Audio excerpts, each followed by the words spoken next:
and distributed by the National Organization for the Reform of Marijuana Laws in Washington, D.C. This is your daily audio stash, the growing truth about cannabis.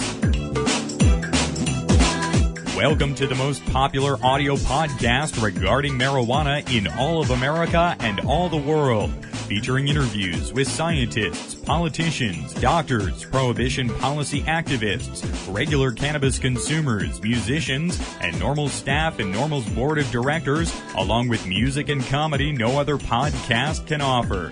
You can always find out more about the show at our website, NORMLAudiostash.com. We're ending marijuana prohibition with education, one listener at a time.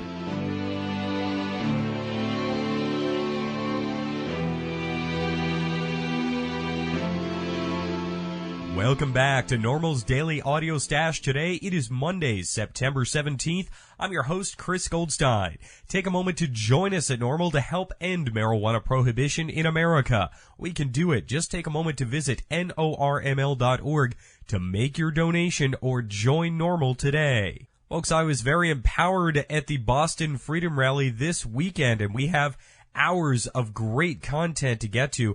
We'll get to our Boston Freedom Rally coverage today with a very interesting story about the founder of NORML, Keith Strupp, and the associate editor at High Times magazine, Rick Cusick, getting arrested together for a minor marijuana violation on the Boston Common. That story and an interview with Keith and Rick coming up here in just a few minutes. Also this week here on NORML's Daily Audio Stash tomorrow, Chris Hermes from Americans for Safe Access will join us to talk about the medical marijuana dispensary raids in California and some of the protest activity Americans for Safe Access has been running out there as well. Author David R. Ford will also join us this week. He's leading a panel about senior citizens and cannabis consumption at this year's 2007 NORML conference. David is the author of the book, Good Medicine, Great Sex. We have links to it on our website today at NORMLAudiostash.com. David will join us here on Thursday. Also in the program this week on Friday, we'll speak with California medical marijuana patient and rapper Ominous Words.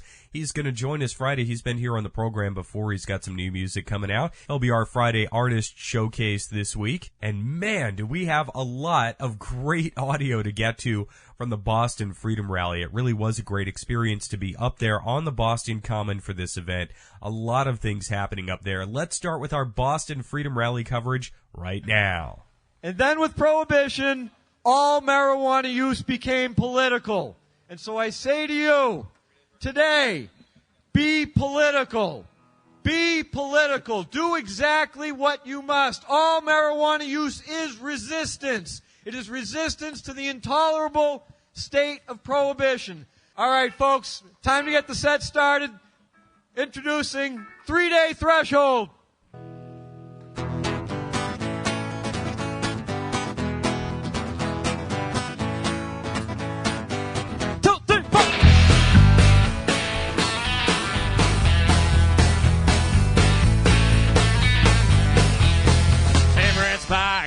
Wood, but I did everything I could, thinking back to the chicken shack and thinking that she's gone for good. Morning sun on midnight sky, we get home every day all night. This Saturday, NORML's Daily Audio Stash was on the Boston Common for the 18th annual Boston Freedom Rally.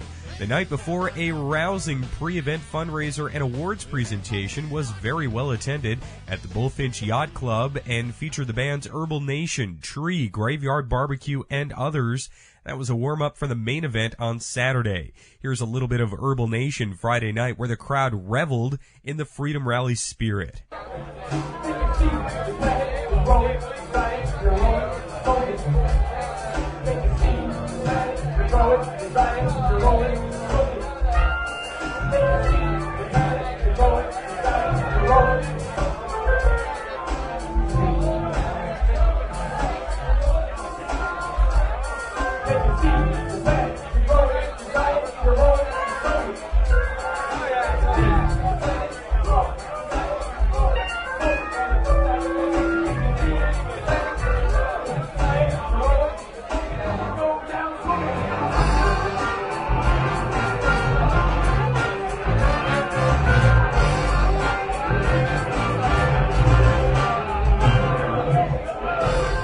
Burbled Nation there. We're going to hear some more of that performance later in the week, along with an interview, on-the-spot interview at the Freedom Rally with their drummer and leader, Stumpy. Saturday started out with an overcast sky and light rain, making for light attendance early on at the Freedom Rally, but by 3 p.m., a welcome warm fall sun brightened up the weather and the crowd began to swell. In all, there were about 8,000 to 10,000 people on the Common supporting marijuana legalization, loudly supporting it. The police were out in the dozens with multiple squad cars, vans, trucks, horses, golf carts, and undercover agents. Two of America's most prominent legalization advocates were added to the tally of almost 800,000 Americans arrested each year for a marijuana violation. NORML's founder Keith Strupp and the associate editor of High Times magazine Rick Cusick were arrested together for a minor marijuana violation at the Boston Freedom Rally Saturday. An undercover Boston police officer approached the pair, who were in possession of a very small amount of cannabis, described as, quote, half of a joint, close quote. They were held briefly in an on-site police processing tent there on the Boston Common. Strupp and Cusick were released after receiving a summons for a Class D misdemeanor. Both were allowed to speak on the stage at the Freedom Rally later in the day. There were just over 60 marijuana arrests reported by police at the event. Many were young people. This is one of just 2 marijuana violation arrests for Strupp and the first for Cusick. The story was reported in the Sunday Boston Herald. Here are Keith and Rick back at the High Times NORML tent just after their arrest. Here with Keith Strupp on the Boston Common in beautiful Boston, Massachusetts, as the sky has started to let up here and the Freedom Rally is picking up here today. Keith, something interesting happened to you just a few minutes ago here on the Boston Common. Tell us what happened. Well, I guess it reminds us all that marijuana is still illegal in America, and certainly here on the Boston Common. We were standing behind the NORML booth. The NORML High Times booth is together, and Rick Cusick, who's an associate publisher at High Times, and I were sharing a number, and a couple of other people we didn't know walked up and wanted to share it too. So we were passing around the joint, and before you knew it, a couple of undercover cops came up and grabbed Rick and I, and I think they were probably startled that anyone with gray hair would be smoking a marijuana cigarette. So they took us over to the police tent and gave us a citation. Now, I do have to tell you that once there, it was fairly clear that they understood there's nothing much wrong with smoking marijuana. They were sort of their assignment for the day. Somebody had given them assignment. You must go out and you must make sure nobody's smoking marijuana at that marijuana rally. Well, guess what? That's often what happens at a marijuana rally. So I guess, it's like every year up here. There are 40, 50 arrests. I've been lucky. I've not been one of them in the past, but Rick and I were this time. But I will say that while we were there, the 20 minutes or so we were in custody before they gave us a citation, they realized we were speakers because we had speakers passes, and they found out Rick was with High Times, and then they found out I was with NORML, and they asked us our age and realized I was the oldest guy in a room, and one of the cops was older than Rick but younger than me, and so we started laughing about the fact this is really an age discrimination. Leave us old guys alone that want to smoke marijuana, and the cops were laughing about that. So I thought overall the experience inside the tent was kind of interesting. The cops realized we weren't enemies of theirs. We were older than most of them. We're nice guys. They kept saying, you guys are old enough. You ought to know better than this. And, of course, Rick kept saying there's nothing wrong with it. What do you mean knowing better than this? So there was no hostility at all. There really wasn't. There was no manhandling. Yes, we have to come back at a certain date for a ticket, and if it's not dismissed, I assume we pay a few $100. But, again, that's the point. There's nothing wrong with smoking pot, and it shouldn't be a crime. And as long as it is a crime, you're going to have otherwise law-abiding citizens like Rick and I who are going to occasionally get arrested. So our number came up today. Righto. The cop made a point to me. It's not that they were very professional and it wasn't adversarial. On the other hand, there was a few of them in there that didn't believe in what we were doing and thought, that we were putting. He said, kids come here today and they're going to get arrested and they're going to have criminal records and all because of you guys doing this. And I straightened him out and I said, you're right. I'm sorry that's going to happen. There is collateral damage. This is a drug war. And the fact is that those kids join 800,000 people that get arrested every year, 700,000 that get busted for simple possession, and 400,000 under 25 years old. And I said, so what we're trying to do is stop that larger dynamic, and I'm sorry that those kids, and he was pointing to kids that were getting pulled in as we were speaking. And I said, that's tragic. And then I joked and I said, look, guys, if me and Keith do our job well enough, you guys next year can go back to arresting real criminals. And there was one guy, like I said, who didn't believe in what we were doing, and he was a little ticked at all the jocularity. And I told him, I said, look, I'll do anything you say. I'll answer my mother's maiden name, my father, where he lived, all this crap they wanted to know. I said, I'll do anything you want here, except take this seriously. And then when they pulled out what we got busted for, he said, where's the contraband? And the arresting officer handed it to the lieutenant who was sitting behind the table. There was a half a joint in a plastic bag. And I quote the lieutenant. He looked up at the arresting officer and said, you gotta be fucking kidding me. Really. So it seems like these guys are old hats at all this in a way. I mean, but it does. 15 years, he said, or something like that, because I've been doing this every year for 15 years, 16 years. Yeah, right here. I really did get a feeling, though, that less hostility than one might imagine. Oh, there's an incredible police presence, but they're here because somebody has told them to be here, not because they really think there's that anything dangerous going on, and they know that. And also, they realized at some point that they were dealing with guys older than them, maybe as old as their parents, and all of a sudden, it wasn't like, well, you're 14, you got to call your parents. They said, well, no, in fact, I'll tell you, they saw our speakers tag, and one of the things they said was, usually you can't come back in the park, but you guys are speakers, and you're a little older, so if you'll just walk around the outside and come back in a different gate, don't worry, we won't bother you. And so here we are again. Here we are again, right? Technically, we're supposed to be here, yeah. But you guys are both speaking on stage. We're on the program. Yeah, and we'll have something to say about that, I hope. Indeed. Well, I want to... It was not that big a deal, but it was sort of illustrative of what this goddamn issue is all about. And I'm sure by the end of the day, there'll be several hundred people arrested here out of several thousand people that show up. And that percentage is the same thing that happens in New York City. They make a cosmetic attempt at enforcing the law so that they're not held to that several days later. They said the police let it happen. Well, I said, no, we busted 200 people. It gives them a way of CYA, cover their ass. Right. I think at least for Rick and I, we probably won't be smoking a lot more today in the park. In the bar. I'm going back to the hotel room in about a half hour. Like, you're right about that. Well, and also, too, I mean, it shows that two leaders of this movement here, are not immune from this kind of thing. No, not at all. Some people think. Thank you and very they were much. not impressed with our status as leaders of the movement. Yeah, that was not an issue for them. Some people think that when you're out front, you're safe. Well, there may be some people that don't want to take you on because they don't necessarily want to irritate High Times or NORML or whatever. But I guarantee you, for most of us, it's a feather in their hat. I mean, they'll be talking about arresting the guy from High Times and NORML for fucking weeks. Exactly. But also, too, the local media is probably going to pick up on this as well. So. Yeah, and not just that. We'll make sure they do. Right on. Well, guys, thanks for joining us. Yeah, nice to be with you. My pleasure. Glad to be back among the living. Again, they were both allowed to speak on stage later in the day. We'll have Keith's speech later on today and Rick's speech tomorrow. The crowd at the Freedom Rally definitely trended young, more of the high school and early college age than anything else there. It shows that the young generation of American marijuana consumers is very interested and active in the reform effort.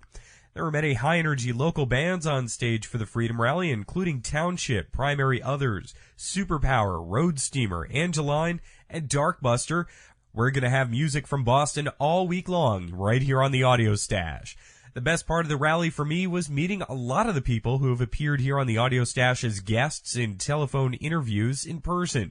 Some like Matt Simon from SendTheRightMessage.com or Steve Bloom from CelebStoner.com. They've appeared here on the podcast numerous times, but I've never met them in person. We've only interacted via phone and email, and there is nothing that replaces a good handshake and an in-person interview. So we're going to start our live audio coverage of the Boston Freedom Rally with some of those in-person interviews and some of the speeches that took place on stage. Today we'll hear Danny Danko, the cultivation editor at High Times Magazine, Steve Hagar, the executive editor at High Times, Dr. Keith Saunders, the director of MassCan NORML, Alan St. Pierre, National NORML's executive director, Ben Scales, musician and lawyer, singing on stage with the 420 countdown at the Freedom Rally, Steve Bloom's on-stage speech, and Jake Rowland of Students for Sensible Drug Policy.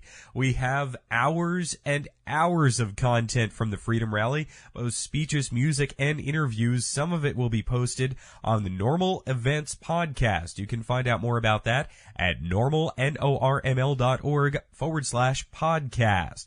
We're going to play as much as possible this week right here on the Audio Stash. Let's start with our montage of speakers and interviews here today. Here's Danny Danko from High Times Magazine. For now, I want to introduce to you folks a Boston native, a man who is a BU graduate and who is a cultivation editor for High Times Magazine. Please welcome Danny Danko.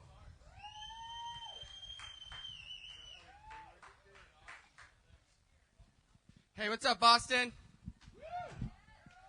How you guys doing? All right, I have a question for you guys. How do you guys feel about the Yankees? Can they be defeated? So can pot prohibition. All right? No streak lasts forever. No streak lasts forever. All right? I want you guys to know there's undercover police out here, and they'll bust you if you're smoking because they're upholding the law, and that's their job. We need to change that law. I'm not going to get up here and badmouth the police because they're just doing their jobs, and their job is to uphold the law. We need to change the law. You need to vote. You need to tell your parents, tell your children, tell your friends to vote to change these laws. All right? Medical marijuana, recreational marijuana, we can get it all legalized if you get political and get involved. Join NORML. Okay? It's very important. It's a grassroots effort, no pun intended. All right? There's no big $1 million donors for NORML. It's all you. $25 here, $100 there. Buy a T-shirt. It's important. All right? We're going to legalize and we're going to decriminalize. No streak lasts forever. All right? Something happened here in 2004 that nobody thought could happen.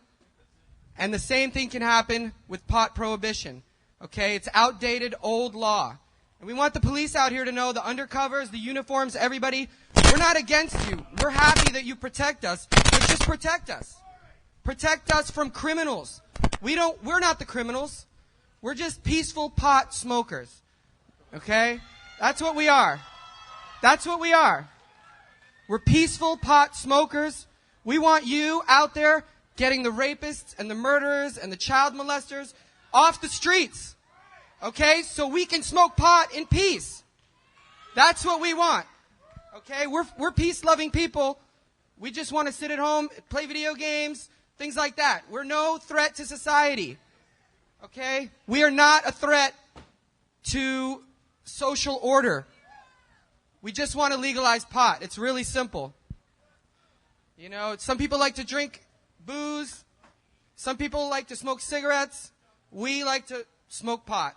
And not to mention, medical pot works. And Boston actually has some pretty damn good pot. Yeah, Maine, we've got medical states all up and down the Northeast now. We will prevail. Okay, we've got 12 states. It'll be 13 by the end of the year. It'll be 15. It'll be 25. And when it's 25, that's half the country. When it's 30, that's a majority. Okay? The politicians will listen if you vote, if you tell them how you feel. So that's important. Join NORML. Give them whatever money you can. MassCan is a really important organization here in Massachusetts. These guys have been doing this for years, and they need support from the grassroots, people like you. If you grow it, if you love it, save a little money on the side and donate to a good cause like MassCan NORML. All right? It's important, guys. Should I keep talking? Listen, we're going to legalize it. Don't get distressed. There's hope in the air. All right? Strength in numbers. And if you vote, we will win. It's that simple. Tell the politicians how you feel. Thank you, Danny. Danny Danko from High Times Magazine, one of Boston's own.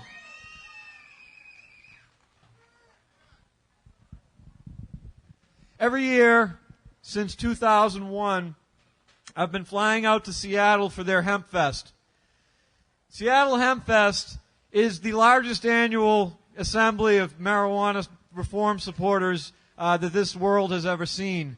Over the course of 2 days on a weekend, they draw over 150,000 people into Myrtle Edwards Park in Seattle. And I can tell you as a witness, they have not had any arrests for possession of marijuana within that park over the past 6 years. Nobody has been arrested for possession at the Seattle Hemp Fest, and everybody there uses marijuana. They do not have violence. They do not have disturbances. It's one of the most peaceful gatherings I've ever been to. In fact, the Freedom Rally is right up there with it. We have never had a violent incident, and I don't worry that we ever will. The people who come here with good hearts and kind intentions. We look out for each other. We are a community. I do know this. The tens of thousands of people that will assemble here will have far less violence and far less disruption than the tens of thousands of people that are going to assemble just a few miles away at Fenway Park this afternoon. Right? Those people are going to be drinking. Those people are going to be drinking. They're going to be rooting for their various teams, taking sides, and some of them are going to be fighting. And when they fight, there's a victim. And when there's a victim, there's a crime. But when there's no victim, how can there be a crime? How can there be a crime when there is no victim? The principle of habeas corpus is that you need to show the body. Show me the body, the evidence that a crime has been committed. How can the possession of an organic substance that springs from the earth be considered a criminal activity if nobody is harmed from it? Every year in Seattle, when I go out there, they've let me speak. I've been fortunate enough for them to grant me that privilege. And every year when I'm out there, I ask the people in attendance to get together and send their love to us 3,000 miles away and 1 month into the future. And every year they do that in their own special way. They have a little tradition out there in Seattle. It's called the Hemp Cheer. Hemp is help end marijuana prohibition. And it goes a little like this. Give me an H! All right. That was the warm-up. We can do a little bit better now. Here we go. Give me an H! Good. Give me an E! Give me an M! Give me a P! What does that spell? What's that spell? What's that smell?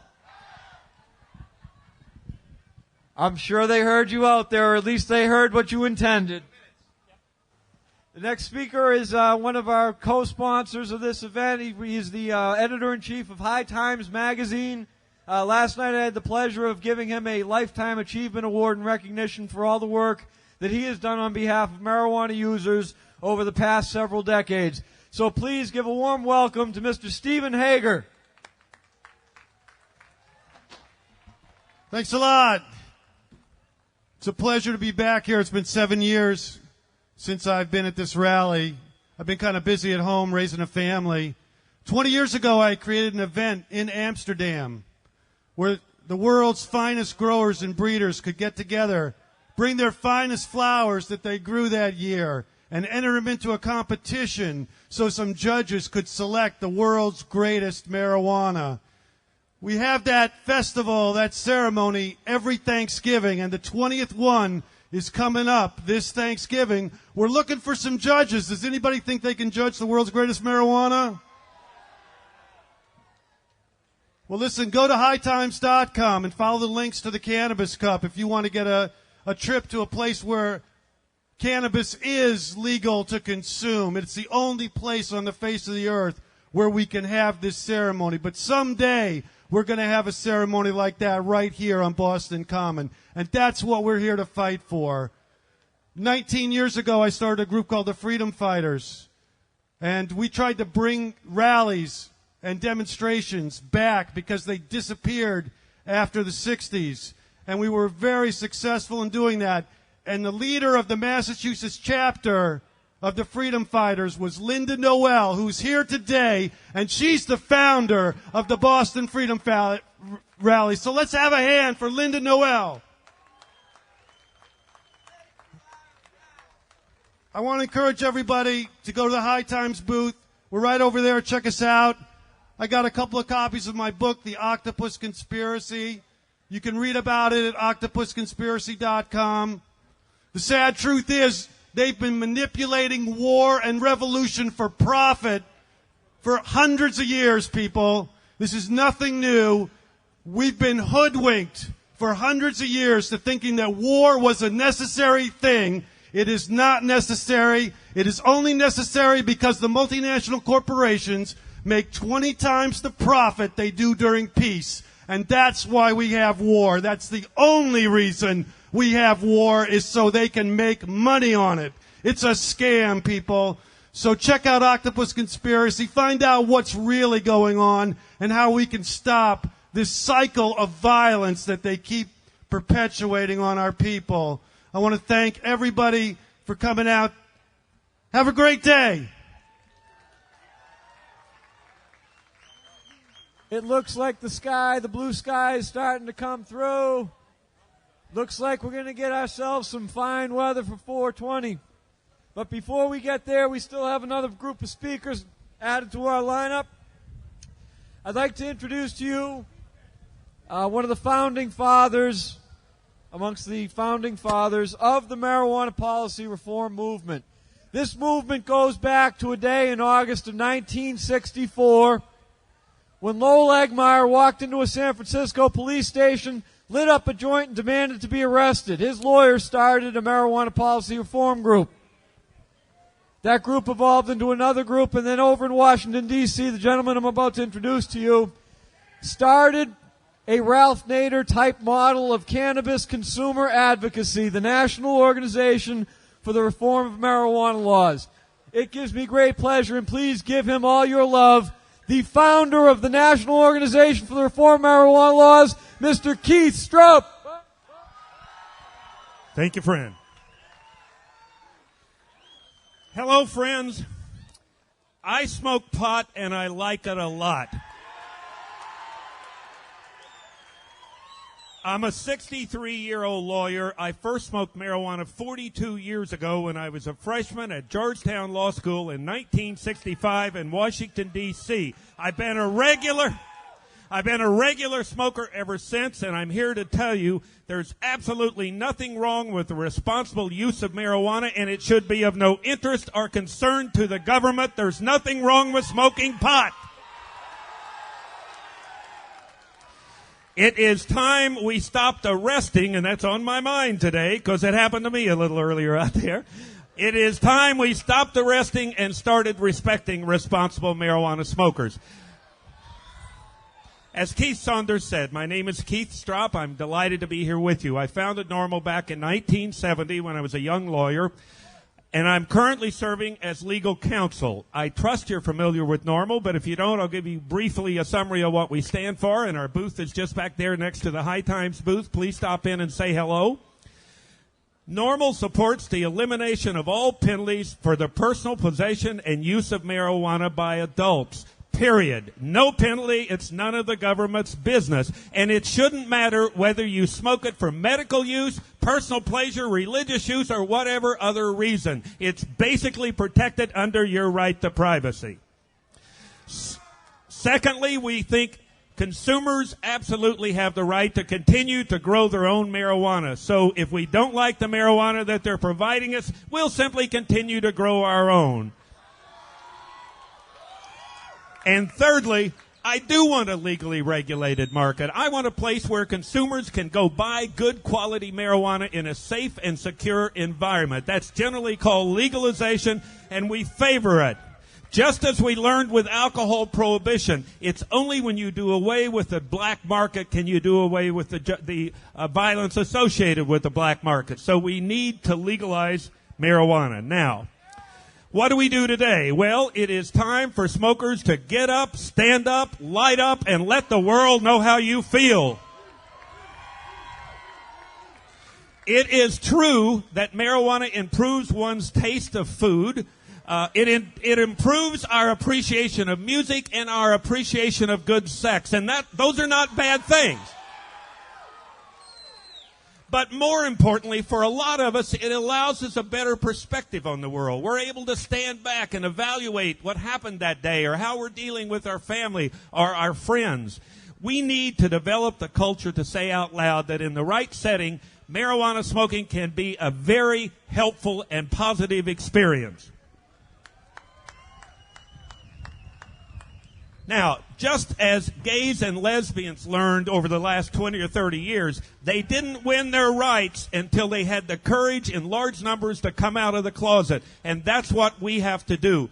Marijuana smokers must be willing to stand up and say, I smoke marijuana and there's nothing wrong with it. There are two reasons. First, we've got to overcome a negative stereotype that's left over in a lot of people's minds from the reefer madness era. We need to demonstrate that smokers are good, ordinary citizens who work hard, contribute to their communities. They are positive additions. Stop treating them like criminals. We can only achieve that if we come out of the closet. More importantly, we've got to come out of the closet so our elected officials understand that we're there. 28 million people smoked marijuana in the last year. 47% of all adults in this country have smoked marijuana at some time in their life. If the people who smoke marijuana would simply take the pledge that they will never again vote for a candidate for public office that wants to treat us like a criminal, within a couple of election cycles, we will have marijuana legalized in America. But you've got to come out of the closet and you've got to take the pledge. I will never again vote for a candidate for public office who wants to treat me like a criminal. Now, the bad news real quickly. There were almost 800,000 Americans arrested last year on marijuana charges, 786,000. 88% of those people were arrested for simple possession. They were just marijuana smokers, people like you and me. There is another marijuana smoker arrested every 41 seconds in America. And as I say, I got arrested a couple of hours ago right over there, so you're safe for about 40 seconds, but then another person's going to take a fall. So the bad news is they are arresting hundreds of thousands of genuinely good citizens every year in this country for no good reason, simply because we choose to smoke marijuana when we relax in the evening instead of drinking alcohol or smoking tobacco. Now, the good news, things are beginning to change. Public attitudes. 80% of the public now say they support the right of a patient to use marijuana as a medicine if a doctor recommends it. That's 8 out of 10. Yet you still don't have that right in Massachusetts. In 12 states they do. More importantly, 76% of the public, 3 out of 4 Americans now say the appropriate penalty for a marijuana smoker is a fine only. No arrest and no jail. Now, that's not perfect. I don't think they have any right to fine us. I don't think it's any of their business. But frankly, the idea that 3 out of 4 Americans now understand the basic premise that we ought not to be treating marijuana smokers like criminals is a major step forward. Our challenge is we haven't figured out how to take that public support and turn it into public policy. But again, for that, we need your help. So where does that leave us? Well, we're gradually winning this fight, and over the next 5 to 10 years, without question, we are going to legalize marijuana in America. As I said when I started, there's absolutely nothing wrong with the responsible use of marijuana by adults. What we're really talking about is only incidentally marijuana. It really is personal freedom. And with your help, we are going to return a measure of personal freedom to the lives of tens of millions of responsible marijuana smokers in this world. Get up, stand up, light up, join MassCan, join NORML, and let's let America know it's time to legalize marijuana. Thank you, friends.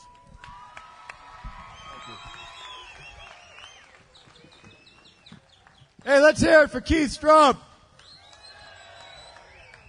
That gentleman is my hero. All right, we got our speakers. Our regular speaker lineup is continuing, folks.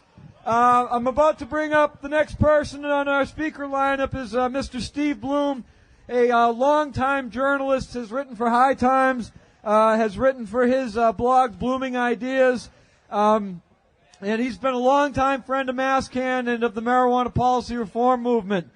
He is a former music editor, former senior editor, and now currently the author and publisher of BloomingIdeas.com. And I guarantee you that was the first site to report on last night's festivities because he was there taking notes. So, ladies and gentlemen, Please give a warm Freedom Rally welcome to Mr. Steve Bloom. Hey, thank you very much, Keith. It's going to be tough to follow the barbecue, but I'm going to do my best, all right? Hey, Boston, how the fuck are you? All right, you guys rock. I've been coming here since 1994. This is the 18th year.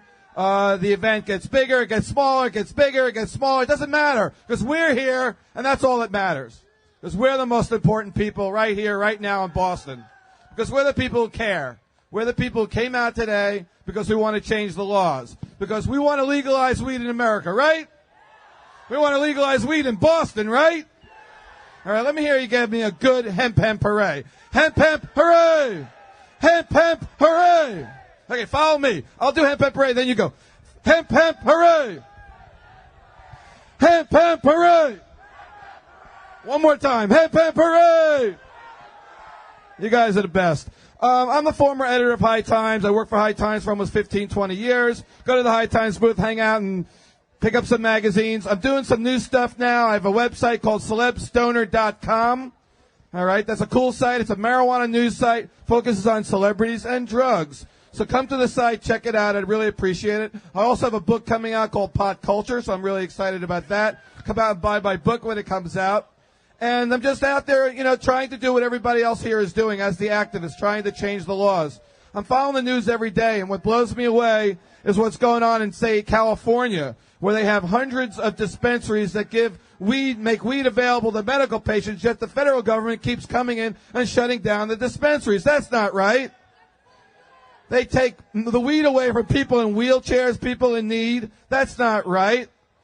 What else is going on in California is they grow more weed out there than probably any place else in the world. Would you believe that this summer alone they have seized 2 million marijuana plants in California? That would fill up the whole Boston Common. 2 million plants, and then there's still more to go around. That's how much weed is being grown in this country. So what we're trying to do, obviously, is to legalize marijuana for recreational use, for personal use, for all use. Not just for medicine, which is happening in 12 states in the country, as people know. Now, you need to do that here in Boston and Massachusetts as well. Get marijuana legal as a medicine to help the patients. That's number one. But number two is to get marijuana legal for everybody else who isn't a patient. Some people think all marijuana use is medical, and that may or may not be your belief. But a lot of people use marijuana for medical purposes. They use it for stress. They use it for insomnia. They use it for aches and pains, in addition to the more serious needs that people have when they have serious ailments like cancer and AIDS and multiple sclerosis and all the other serious ailments that marijuana is really beneficial for. So let's make it available. Another thing we need to do, now through making marijuana legal, we want to tax and regulate it. We want to sell it in liquor stores, just like the candidate Mike Gravel says. He says sell it in liquor stores. What about that? Why not? Or in a drugstore. Or in the candy store, in the 7-Eleven. Why not weed in the 7-Eleven? You're going to have to be 18. I'm sorry. All right. You're going to have to wait, a few of you. But, hey, soon you'll be 18. So that's the plan. Now, I'm also wearing some hemp today. And you guys should wear hemp. Support the marijuana plant and wear it. Don't just smoke it. Wear it. So go over to the booth, the mass can booth, and buy this shirt. I'll show it to you. I'm not going to really totally disrobe now, but I will show you my shirt. All right, come on. This is part hemp. This is 55% hemp. Go to the booth, support hemp, support marijuana, legalize the weed, and thank you for coming out to Hemp Fest, the marijuana rally here in Boston every year, the Boston Freedom Rally. Let's hear it from Mass Can. All right, thank you. Thank you, Steve. Celeb Stoner, where you will find pictures of Paris Hilton and the rest of them token up. I first had the chance to hear Ben Scales at the NORML conference. I think it was in 2002 or 2003. And he came out and he played a little song for us, and it's a really nice song. And as soon as he gets ready, we'll be doing that. I want to let you folks know it is by the official Freedom Rally clock now 4:03 p.m. It is now 4:03 p.m., which means in 17 minutes, things are going to get a little smoky.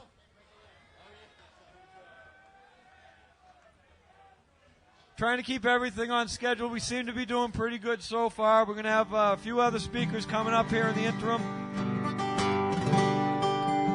That is exactly what we need to hear.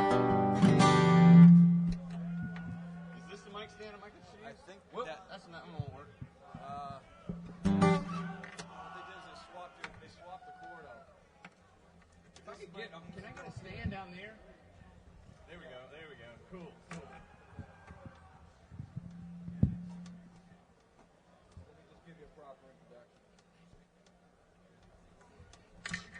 All right, everybody, we're ready to go. Coming to you from North Carolina, Mr. Ben Scales and his song, Growing Marijuana in My Yard. Thank you so much. I appreciate it. Thanks to all these mass can people, these volunteers who work so hard to put this thing on. It's wonderful. I'll tell you a little story. I was driving down the interstate, minding my own business, not doing anything I could think of to draw attention to myself, except for the fact that I was driving down the median. You see, I couldn't pick a lane that day. It seemed like a meaningless choice. I couldn't decide between south and north, Bush or Gore, Bush or Kerry. Are you with us or are you a fairy? Rudy or Hillary, you gotta be kidding me. Kilometers or miles, window or aisle, paper or plastic sounds fantastic. Coke or a Pepsi, I'm so glad you asked me. A dog or a cat, you want fries with that? Just then the cops showed up, eager to interrogate me on the finer points of my driving skills. Hey, boy, where do you think you're going? I was feeling a little playful, so I said, I'm going to Margaritaville. Yeah, I'm going to find me a brown-eyed girl. I'm going to fly like a free bird right up the stairway to heaven to my sweet home, Alabama. Going to check into the Hotel California. Going to take it easy. No more life in the fast lane. I can't get no satisfaction, but like a rolling stone, I'll be taking care of business, doing the wild thing in the wild world with the candy man and the piano man and the rocket man. Just want to hold your hand. Click. Could hear the handcuffs click, click, clicking tighter around my wrists. Bam! Could feel the cold steel trunk lid of the police cruiser pressing deeper into my cheek. Hey, Sarge, said the officer who was rifling through my car. Look what we found in his ashtray. What is it, Junior? Well, it looks to be a seed. A seed? Boy, what are you doing with a seed? You don't look like a farmer to me. Well, I feel like I'd played with this guy long enough, so I said, you're right, officer. I'm not a farmer. I'm a gardener. There's but one reason that I have that seed, and I'm not at all ashamed to tell you why it is. It's because I'm growing marijuana in my yard. I'm growing marijuana in my yard. I got a little pot spread out all over the lot, 'cause I'm growing marijuana in my yard. 'Cause I got the seed from Mexico. Stuck it in some dirt and let it grow. I put it in my garden with my peppers and my peas, and I get all the smoke I need for free. 'Cause I'm growing marijuana in my yard. I'm growing marijuana in my yard. We keep it where no one can see, so let's keep this between you and me. But I'm growing marijuana in my yard. 'Cause I'm growing marijuana in my yard. But I can't tell my boss or I'll get fired. I don't grow much, just what I use. I work all day, and when I'm through, I smoke some marijuana from my yard. Take it, Ben.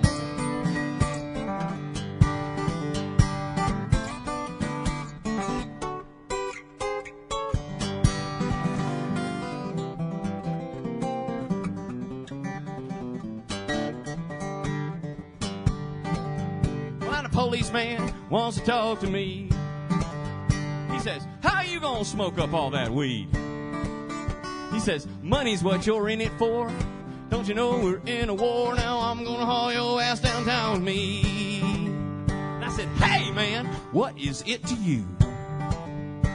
How do I infringe on what you do? I beg your pardon if you were offended by my garden, but I just can't grow Prozac in my yard. So I grow my own medicine in my yard. I give some to my neighbor for his heart. I share it with my grandma, who keeps it from her son, 'cause we all know that stuff's against the law.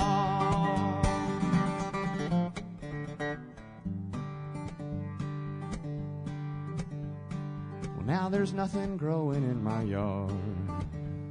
'Cause the cops took all my land, both my cars. Now I have to buy my pot from a teenager in a parking lot who's growing marijuana in his yard. Oh, anyone can grow it in their yard. Hey, I can show you how, it ain't hard. Never mind the president, let's overgrow the government. And I'll grow marijuana in our yard. Just grow some marijuana in our